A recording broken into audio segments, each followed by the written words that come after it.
Good day, seniors and active adults. Welcome back to our YouTube podcast, Get Your Weekly Slice, where we protect, inform, and educate you, our seniors and active adults, every week about what you should know as you age.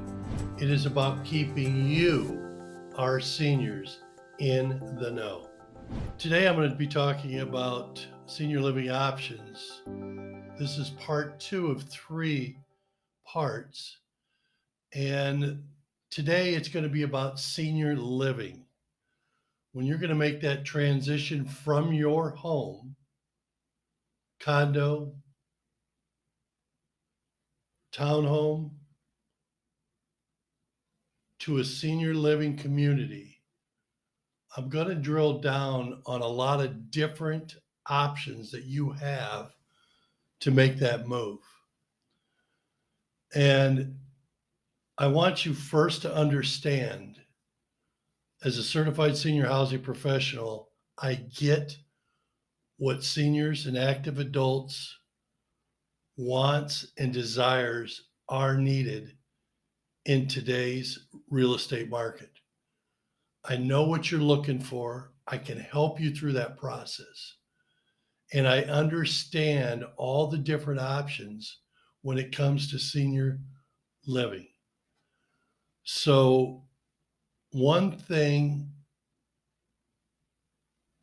most people have a difficult time with when it comes to a community that's independent, assisted, or memory care is they have that stigma that they are like what their parents, aunts and uncles, or grandparents were in back 30, 40, 50 years ago.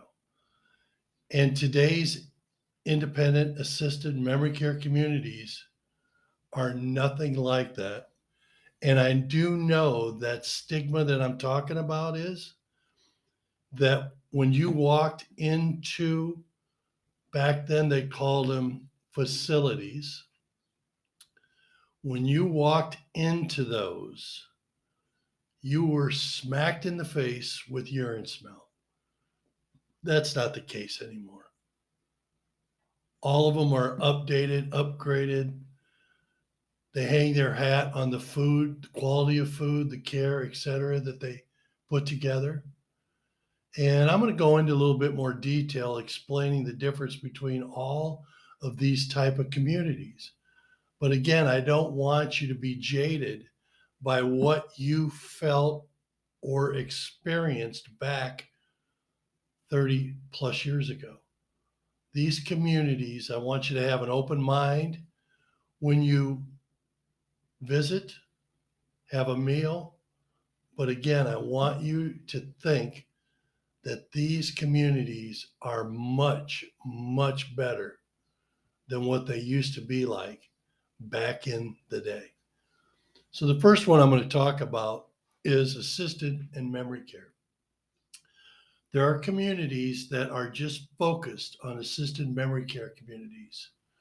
And understand, you go in on assisted level, meaning that you're having problems getting around, ambulatory. You're having problems remembering to take your medications in a timely fashion. You're having problems bathing, hygiene. So those are some of the things that lead a person into an assisted community. And there are a lot of assisted communities that are joined with memory care. And understand, memory care is going to be a separate component within that building that is going to be locked down, where none of the memory care patients, which are dementia or Alzheimer patients, are going to be able to get out of. It's locked down like Fort Knox, and every one of them are like that. And I also want you to understand that if you're an assisted memory care community, they're all different. And what I want you to understand is that all assisted memory care communities are mandated by the state to provide everyone 3 meals a day. The assisted memory care community are designed to help you as your health declines. And the memory care, of course, and I want you, memory care, there are different memory care protocols. So I know, and I could share with you, and I have the resources to refer out to you, the professionals that can take you around, explain to you that there's different types of protocols in memory care. They're different because the patient's different in regards to how they interact on a daily basis. And I know that some people would have that stigma that when you have dementia memory care, you just sit there and watch TV all day. But again, there are a lot of communities out there that are trying to keep their residents or patients engaged for a much happier life, not necessarily or ordinarily for them, the patient themselves, but for the family. They feel better that their loved one is getting the best care that's possible for them in the condition that they're in. Now I'm going to move on into independent assisted memory care.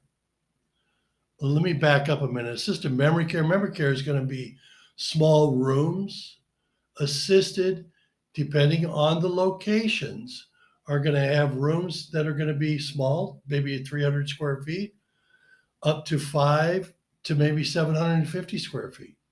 So it just depends on what you're looking for as you move into one of these communities. So there's all different types of options, and it's providing you, the senior or active adult, when you're making that transition, the necessary connections to provide for you to see those options.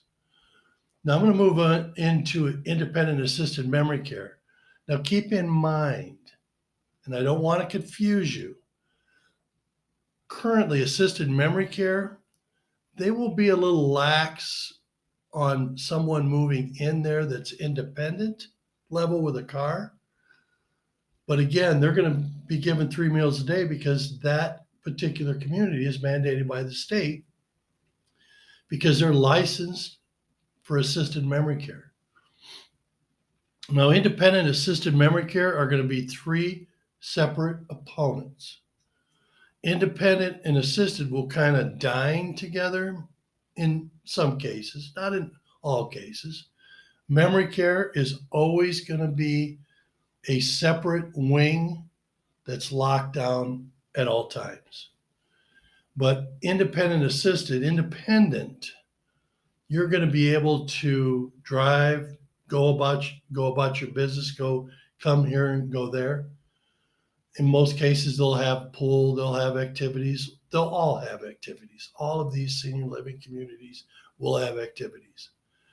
But the independent assisted memory care, it's becoming more prevalent out there, is that the independent, you'll have your own kitchen, laundry in most cases, not all cases.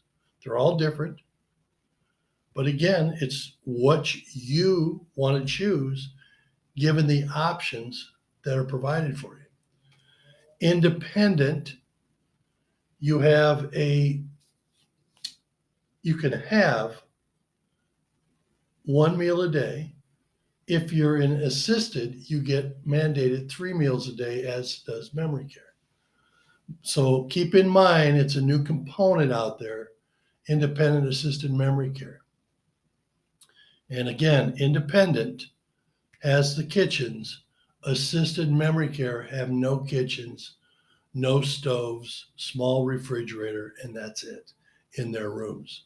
because they have the dining rooms, they feed you 3 times a day, and they will provide snacks as well.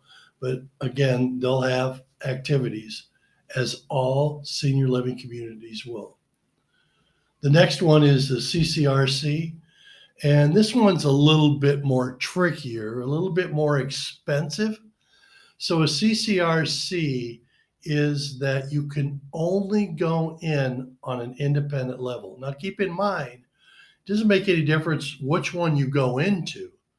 You're all going to get assessed based off of your current health conditions, because assisted memory, independent assisted memory, and CCRCs, they're all different component, but you're all going to be assessed. Now, the CCRC, you go in on an independent level, but there's a buy-in on that. And the buy-in I've seen anywhere from 50,000 up to 300,000, and in some cases, $500,000 and more.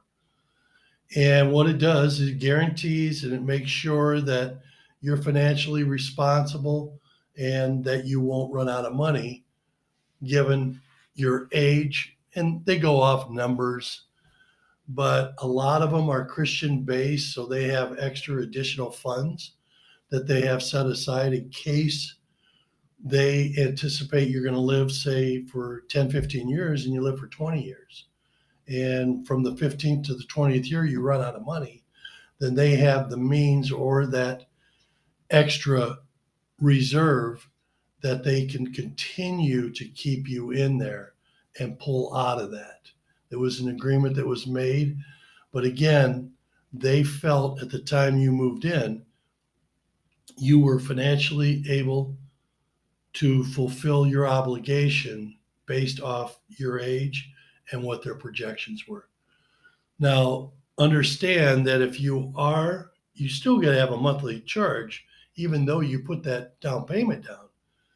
And it's going to be relevant as to the standalone independent assisted memory care and or assisted memory care communities.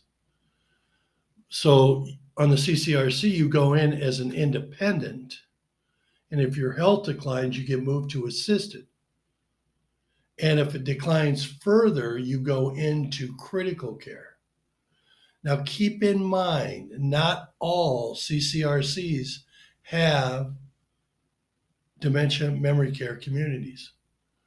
Not all of them have that.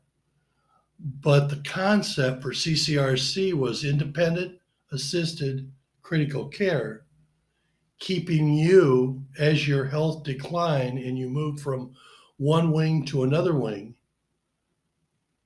It was keeping you on the same campus.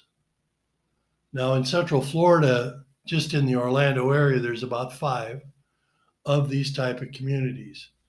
But it just depends on what you're looking for. But again, it's another option for you.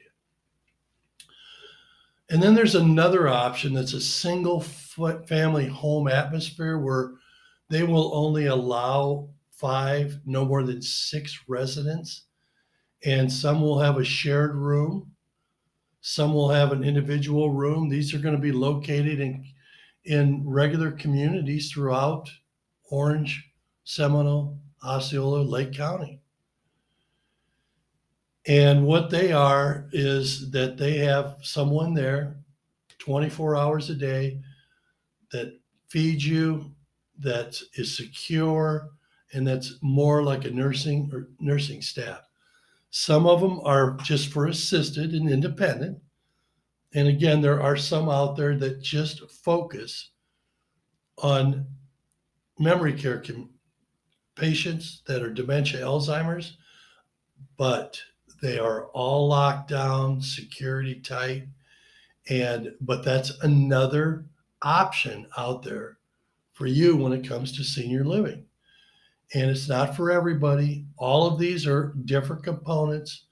You just need to make that decision as to what type of community that you think you're going to be the happiest in.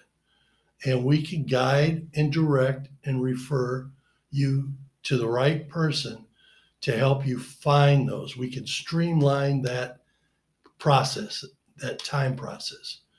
And I think it's very helpful with people who are looking to make that transition to senior living community to see as many as possible, try the food as much as possible, and make sure that that community is the right community for them. And then understand that there's also 55 plus independent communities out there, like I spoke in part one. And these communities are just a step below and in between independent assisted, where you still have your independence, but they aren't a traditional 55 plus where they don't provide meals. This type of one does provide meals. And it's just a little bit less, but it provides you more freedom, more independence, and more camaraderie with the residents within these communities. And those communities usually are about 125 to 150 residents. They'll have more efficient rooms, one bedrooms, and very few two bedrooms. And those basically are for couples that want to move in to this type, because what it does, it provides you a choice of going to an independent 55 plus where it's a rental to this type of independent 55 plus that provides meals. The rental doesn't provide meals, provides a kitchen and everything, but this one does not provide meals, or it does provide meals. So those, and this is what's available out there for senior living, moving into communities. But again, keep in mind, these communities are all different. They're different from the standpoint, if you have that stigma that it was like your parents and grandparents, they're not like that anymore. I guess I always view them as they're cruise ships. In most cases, the independent assisted communities are like cruise ships. They're always docked, but they have concierge, they have events. You go out to places, they take you to places, they'll take you to the doctor. They have everything that you would find on a cruise ship. So I want you to kind of get, if you have been on a cruise ship in your lifetime, which I'm hoping most have, not all. I know my parents never were on a cruise ship. But what I want you to envision is that these are so much different because it's like a cruise ship. It's always docked. They have happy hour.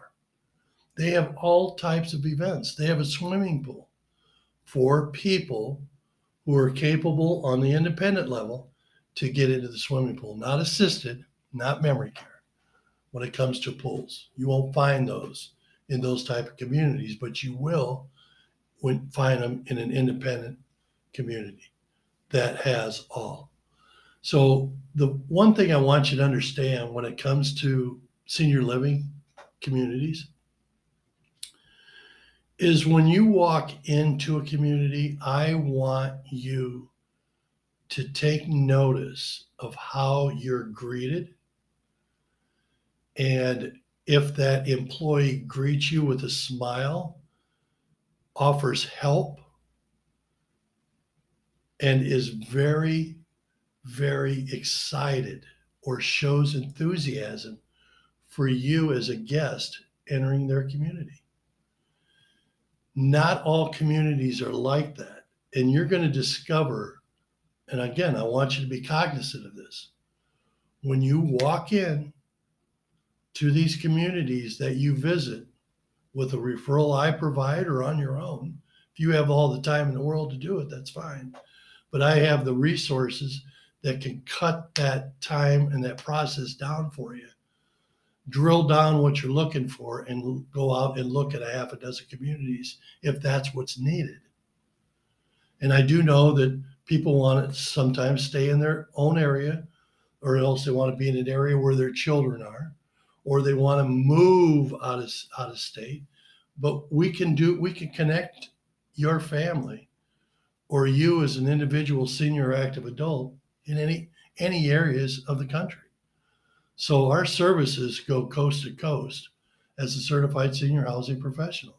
And I know a lot of people don't realize that a real estate agent can provide this much information for a senior and active adult, but keep in mind, this is a big transition and we're here to help. We want to make sure you're protected, informed, and educated. When you make a decision, we want you to be more proactive than reactive. Proactive creates happiness, reactivity creates no happiness. So understand that.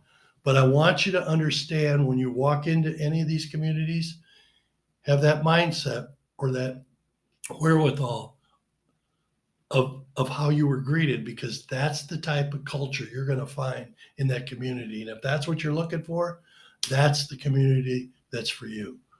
Keep in mind, I mentioned it before, memory care have different programs, but the one thing you need to understand when it comes to all of these communities, they have safety and security as their number one rule. That is everyone's number one rule, is to keep you safe and secure. And not all, but a majority of them will have nursing on site 24/7. So that's another secure reason for you when you're making that move or transition into a senior living community. The nutrition is always, they're on top of their game. They have 4 and 5-star chefs. They try and provide the best meals. That is one of their goals within these communities, to have the best meals there are. Understand, not everybody's going to be happy, but a majority of the people that move into these places with the introduction, they're happy with the food selections that are provided for them.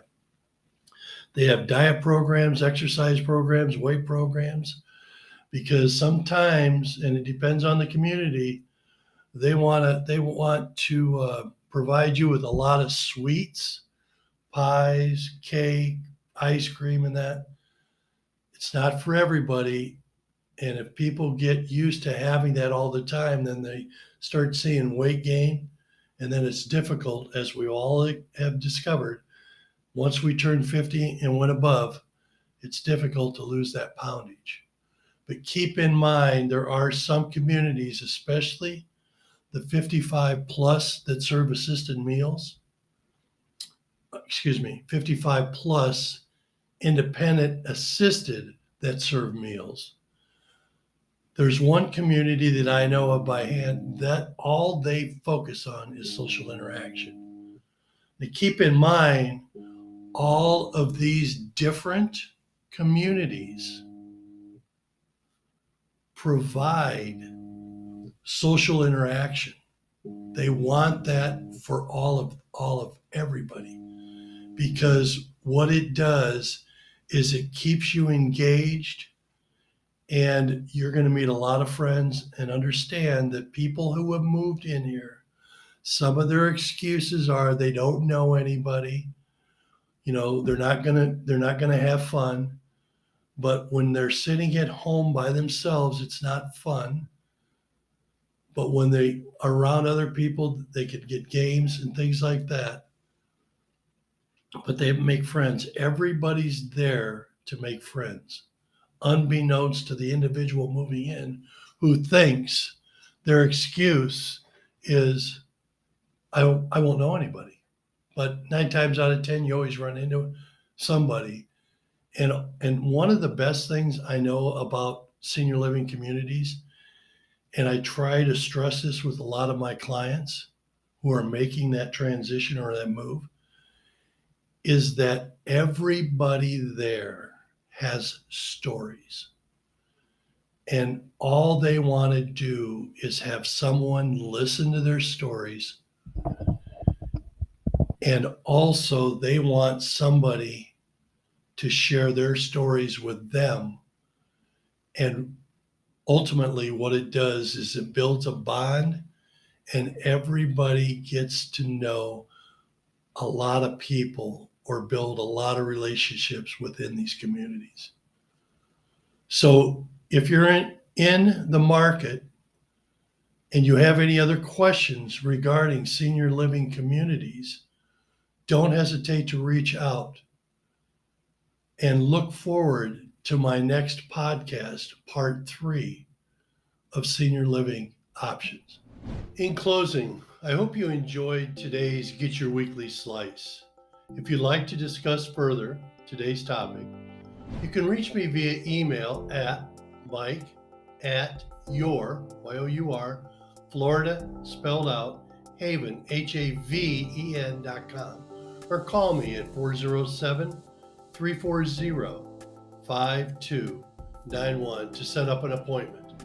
I provide a free 1.5-hour in-person meeting to discuss your future plans on aging while providing you a minimum of 3 options to choose from.